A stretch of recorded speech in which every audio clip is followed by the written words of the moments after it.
권선징악이라는 말을 많이 들어보셨을 것입니다. 선을 장려하고 악을 징계한다는 그러한 말입니다. 근현대 전까지 인류에게 사회를 유지하고 공동체의 질서를 잡아가기 위해서 이 권선징악은 오랫동안 관습이 되었습니다. 고전이나 민담, 거기에 주제를 보시면 거의 대부분이 이 권선징악입니다. 이 권선징악이 그렇게 된 이유가 바로 사회의 질서, 그리고 공동체의 그 질서를 잡아가기 위해서 그 주제가 대부분인 이유입니다. 그래서 옛날에 이 근대가 되기 전까지의 책들이나 민담이나 보시면 진부하고 지루합니다. 거의 같은 주제이기 때문에 그렇습니다. 선과 악이 혼동되고 권선징악이 아니라 권악, 징선이 되면 사회가 혼동하게 됩니다. 사회가 혼란에 빠집니다. 근대부터 지금의 현대 사회를 보시면 아주 혼란스럽습니다. 권선징악이 아니라 점점 이 권선징악이 흔들리게 되어서 선과 악이 혼동스러운 그런 사회가 되었기 때문에 그렇습니다. 사람들이 점점 권선징악에 대해서 싫다는 그러한 사람들이 반동하는 사람들이 나오게 됩니다. 그래서 그것 자체를 부정하고 그리고 그것 자체를 부정하는 그러한 문학이 나오고 영화가 나오고 사람들이 나옵니다. 여러분 지금 사회를 보시면 이 권선징악을 부정하는 그러한 흐름이 아주 거셉니다.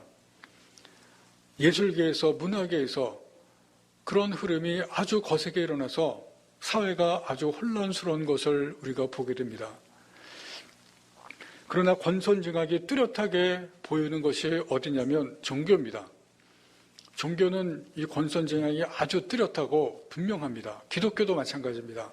그런데 기독교에는 권선징악만 있는 것이 아닙니다. 그것을 보여준 것이 성경이고 우리가 지금까지 본 호세아에서도 권선징악만 있는 것이 아니라는 것을 말씀하고 있습니다. 오늘은 호세아를 정리하기 위해서 다시 한번 오늘 호세아의 본문을 보고 호세아를 마지막으로 설교하려고 합니다. 왜냐하면 호세아를 오해하고 잘못 생각하면 권선징악에 대해서 말씀한다고 그렇게 생각할 수 있기 때문에 그렇습니다.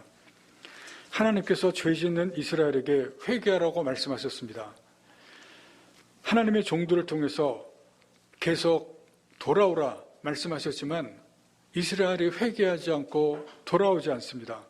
그래서 하나님께서 그 죄에 대해서 징계하시고 심판하셨습니다. 이런 하나님에 대해서 잘못 알면 하나님은 죄 짓지 않고 선을 행하라고 장려하시고 죄에 대해서 무자비하게 징계하시고 심판하시는 그러한 하나님으로만 알게 됩니다. 그러나 호세아의 주제는 무엇이냐면 하나님을 알라. 이것이 호세아의 주제입니다. 어떤 하나님이냐면 사랑하시는 하나님이라고 말씀하십니다. 호세아가 강력하게 말하려고 하는 것이 이것입니다.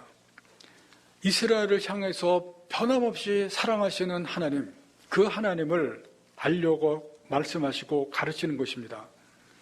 비록 하나님은 죄악을 심판하시고 정의로운 하나님이시지만 그래서 채찍으로 때리기 좋아하시고 그리고 고통을 주시는 하나님이시기도 하지만 그렇게 하시는 하나님의 마음, 하나님께서 때리시고 때로는 고통을 주시기도 하실 수밖에 없는 하나님의 마음을 알라는 것입니다.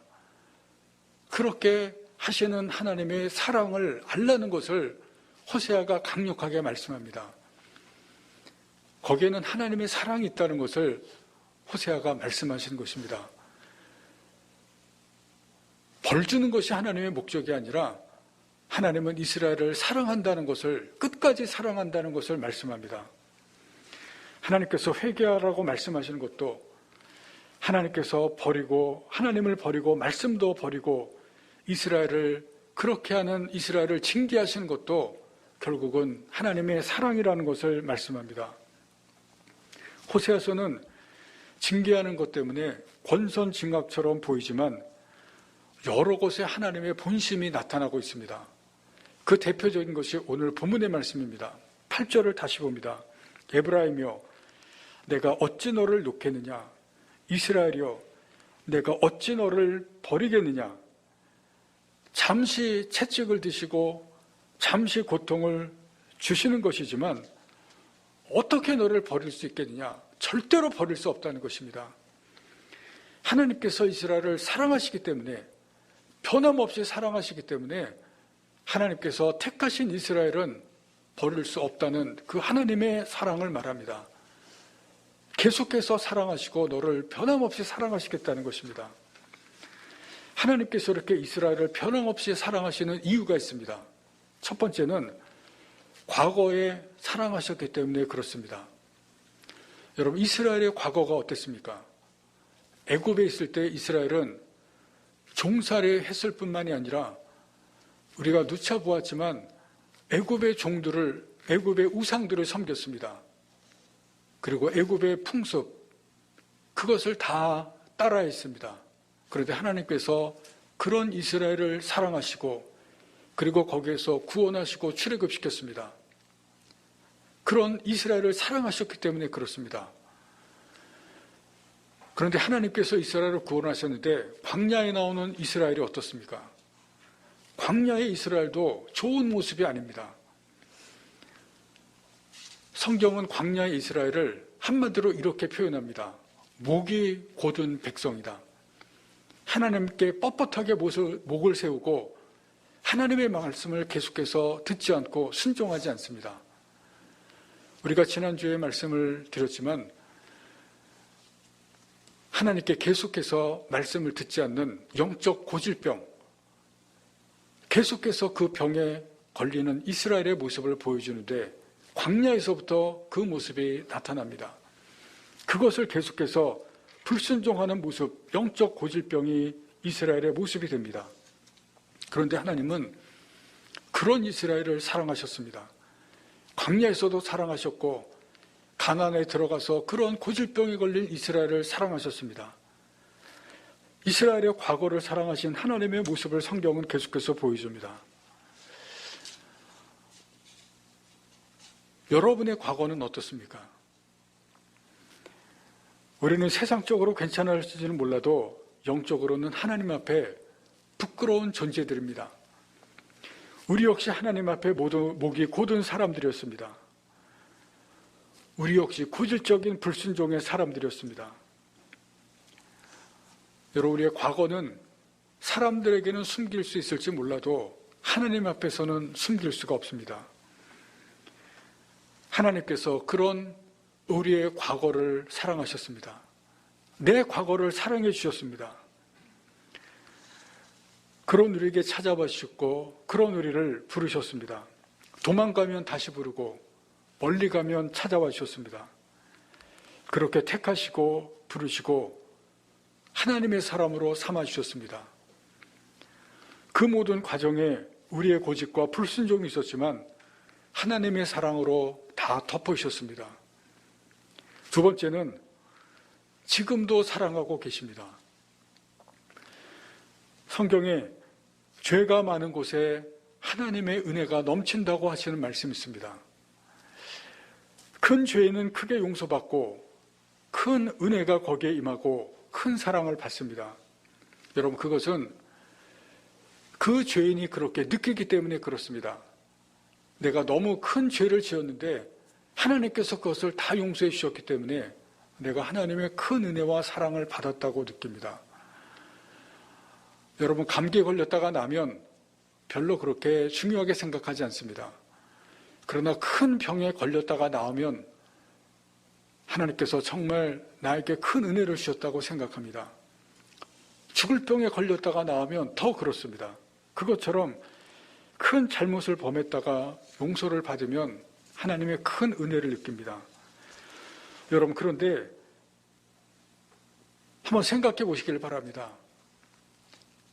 큰 은혜를 받지 않은 사람에게는 하나님의 큰 은혜가 임하지 않고 하나님의 큰 사랑이 임하지 않은 것입니까?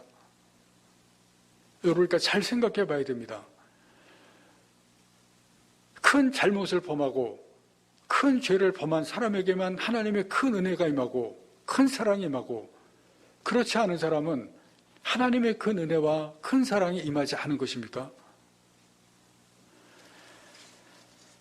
탕자의 비유에서 작은 아들, 아버지의 재산 반을 탕진하고 집에 돌아왔습니다. 그런데 아버지께서 오케이 하고 받아들였습니다. 여러분, 그 작은 아들은 아버지의 사랑을 알았습니다.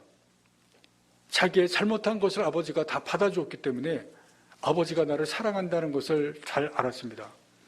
아버지가 잔치까지 벌여주었고 그것을 아버지가 그렇게 해준 것 아무 말 안 하고 받아주었기 때문에 작은 아들은 아버지의 사랑을 절실하게 깨달았습니다. 그런데 그것을 보고 집에 돌아온 큰아들이 화가 났습니다. 자기는 집에서 아무 큰소리 없이 아버지 말을 잘 순종하고 아버지가 하라는 대로 잘 했는데, 작은 아들은 재산 다 탕진하고 돌아오는데 큰 잔치를 베풀었지만 자기에게는 성경에 보면 친구들하고 놀라고 염소 새끼 하나 주지 않았다는 겁니다. 그것을 보고 너무나 화가 나고 불만과 불평이 폭발했습니다. 여러분, 그것을 보시면 큰아들은 아버지가 사랑하지 않았습니까? 여러분, 큰아들에게 아버지의 사랑이 없습니까? 여러분, 그렇지가 않습니다. 성경에 보시면 아버지는 큰아들도 사랑했습니다. 많은 사랑이 큰아들에게도 있습니다.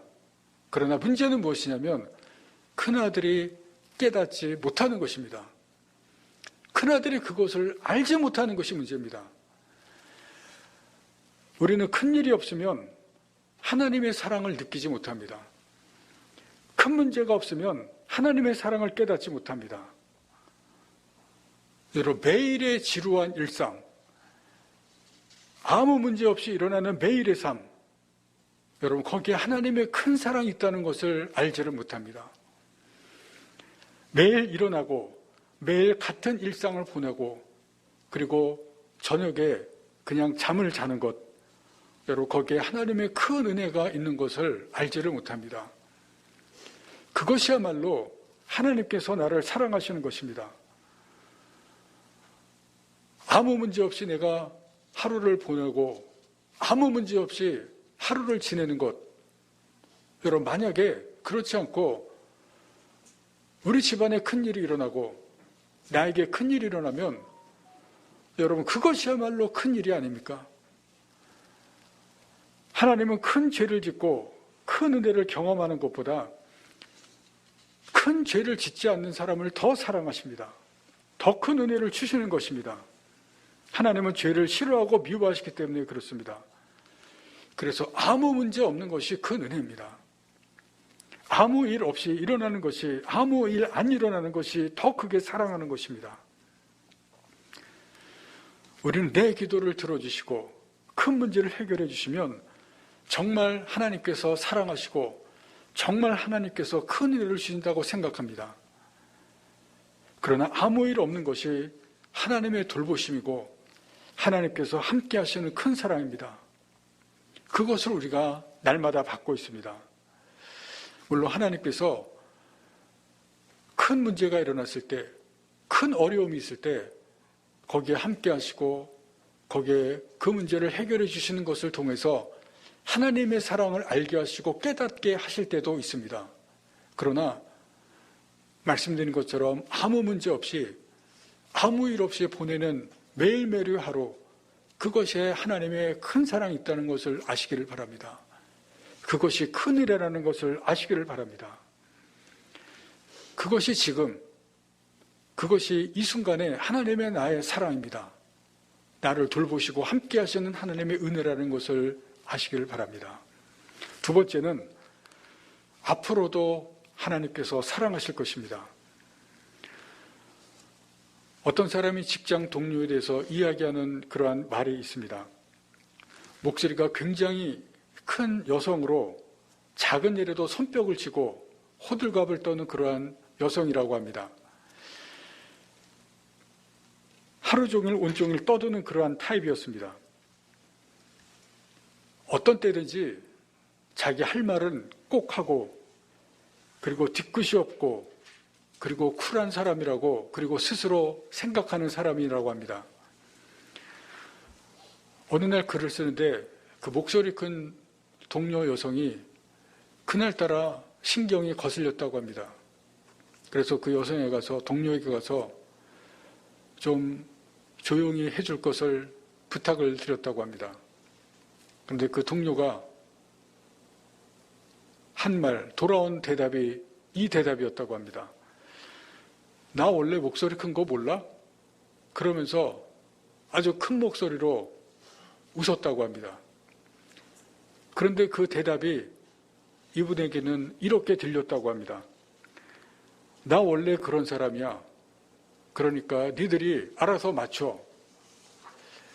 나 원래 그런 사람이야 란 말이 얼마나 무책임하고 폭력적인 말인지 그때 처음 깨달았다고 합니다. 나 원래 그런 사람이야. 이 말은 막 나갈 때 쓰는 말이기도 합니다. 여러분 한번 잘 생각해 보시기 바랍니다. 나 원래 그런 사람이야. 이 말은 막 나갈 때 쓰는 말입니다. 또 혹은 나 원래 그런 사람 아닌데 그러면서 자기를 합리화할 때 쓰는 말이기도 합니다. 사람들은 누가 저 사람 원래 그런 사람이야 그런 말 하면 싫어합니다. 그 사람 싫어하고 또 원래 그런 사람이라고 하는 그 사람에 대해서 같이 상대하기를 꺼려합니다. 여러분, 그런데 우리가 잘 생각해 보실 필요가 있습니다. 우리도 원래 그런 사람입니다. 나도 원래 그런 사람입니다. 원래 성격이 그랬고 원래 성질이 그랬고 우리도 원래 교만했고 원래 욕심이 있었고 원래 시기와 질투가 있는 그런 사람이었습니다.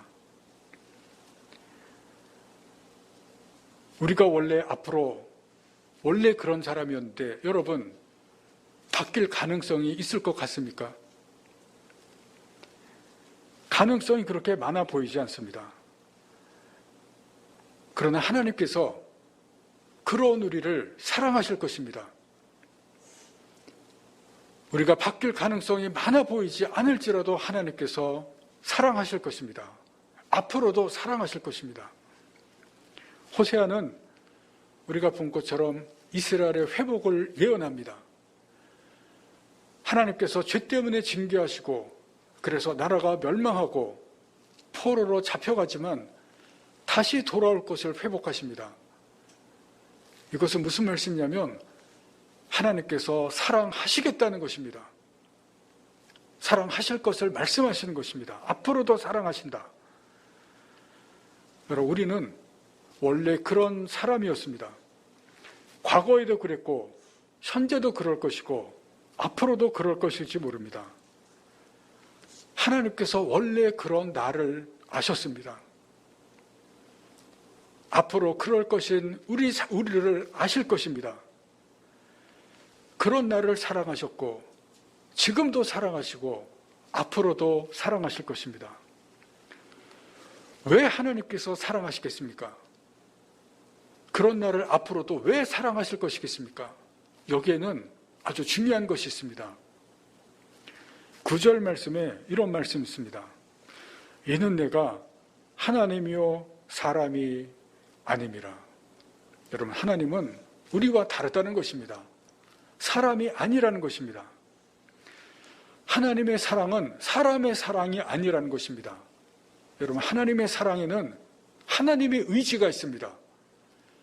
하나님께서 과거에 사랑하셨고 지금도 우리를 사랑하실 뿐만이 아니라 앞으로도 사랑하시겠다는 것은 하나님의 의지적인 사랑이 있습니다. 하나님께서 의지적으로 사랑하시겠다는 것입니다.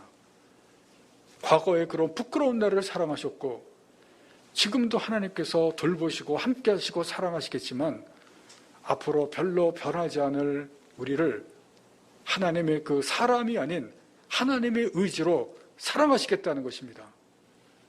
예수님을 십자가에서 죽이신 그 하나님의 의지로 앞으로도 별로 바뀔 것 같지 않은 그런 나를 사랑하시겠다는 것입니다. 여러분, 우리는 지난날 죄를 지었습니다. 여러분, 지금도 죄를 짓고 있지 않습니까? 여러분, 앞으로 죄를 짓지 않을 것 같습니까? 여러분, 우리는 앞으로도 죄를 지을 것입니다. 그런데 하나님께서 그런 우리를 사랑하시겠다는 것입니다. 앞으로도 사랑하신다는 것입니다. 하나님의 의지입니다. 의지적으로 하나님께서 사랑하시겠다는 것을 말씀하십니다. 왜냐하면 사람이 아니기 때문에 그렇습니다. 하나님이시기 때문에 하나님의 사랑으로 하나님의 의지로 사랑하시겠다는 것을 말씀하십니다. 그것이 하나님의 사랑입니다. 변하지 않는 과거에 사랑하신 하나님께서 지금도 변하지 않고 사랑하시고 앞으로도 변하지 않고 사랑하시겠다는 하나님의 변하지 않는 사랑을 우리에게 말씀하십니다. 호세아를 통해서 말씀하시고 성경을 통해서 변함없이 말씀하시고 있습니다. 지금까지 호세아서를 말씀을 드렸습니다. 우리가 함께 보았습니다. 호세아서가 말씀하시는 호세아가 말씀하려고 하는 것은 권선징악이 아닙니다. 착하게 살고 죄를 짓지 말고 살라고 하는 죄를 지으면 벌받는다, 이것이 아닙니다. 호세아가 말씀하시는 것은 하나님을 알라는 것입니다. 특별히 하나님의 사랑을 알라는 것입니다. 변하지 않는 하나님의 사랑, 이것을 말씀하려고 하는 것입니다. 하나님은 이스라엘이 이것을 알기를 원했고 우리가 이 하나님의 사랑을 알기를 원했습니다. 처음부터 사랑하셨고 죄를 지었어도 사랑하셨고 징계하실 때도 사랑하셨습니다. 그리고 앞으로도 사랑하실 것입니다. 우리가 하나님의 사랑을 아는 것, 그리고 하나님께서 가장 기뻐하는 것은 우리가 하나님의 사랑을 알고 살아가는 것입니다. 여러분, 돌아온 탕자와 형 중에서 누가 행복했겠습니까? 틀림없이 돌아온 탕자가 행복했을 것입니다. 이유가 무엇이냐면 돌아온 탕자는 아버지의 사랑을 알았기 때문에 그렇습니다. 자기가 사랑받는 아들이라는 것을 확인했고 믿고 살았습니다. 그러나 형은 아버지의 사랑을 확신하지 못했습니다. 아버지가 돌아가시면 전 재산을 물려줄 것을 아버지가 말합니다. 불만하고 그리고 불평하고 화를 내는 큰아들에게 아버지가 무슨 말씀을 합니까? 내가 가진 모든 것이 다 내 것이다. 그 얘기를 성경에 보시면 말합니다. 그러나 여러분, 소유가 다가 아닙니다. 재산이 다가 아닙니다. 그것보다 더 중요한 것은 사랑을 확신하는 것입니다. 아버지가 사랑을 얘기해도 그 사랑을 가슴에 담고 확신하는 것, 그것이 재산보다 더 중요합니다. 그런데 큰아들은 아버지의 사랑을 확신하지 못합니다. 그래서 불행하다는 것입니다. 그것이 안 됩니다. 예수님의 제자 중에 요한이 있습니다. 요한복음을 보시면 요한은 저자인 자신의 이름을 밝히지 않고 자신의 이름 대신에 이렇게 표현하고 있습니다. 예수께서 사랑하시는 그 제자. 요한은 이 표현을 하면서 여기 아주 중요한 것을 말하고 있습니다.